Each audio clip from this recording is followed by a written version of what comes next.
day of my life as a mommy, nag-alaga ni Kylie. Ayun mga kakay, pupunta kami na pachika to ni Dokoy Lino, kay iubo daw.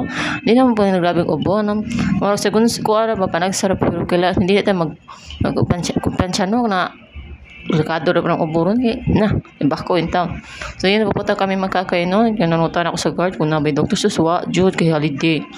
Ayun, doon pupunta magkakainon dyan tayo pupunta sa sukuan. So doon nun kaayo ang kuan ang pasikapan ni Kylie.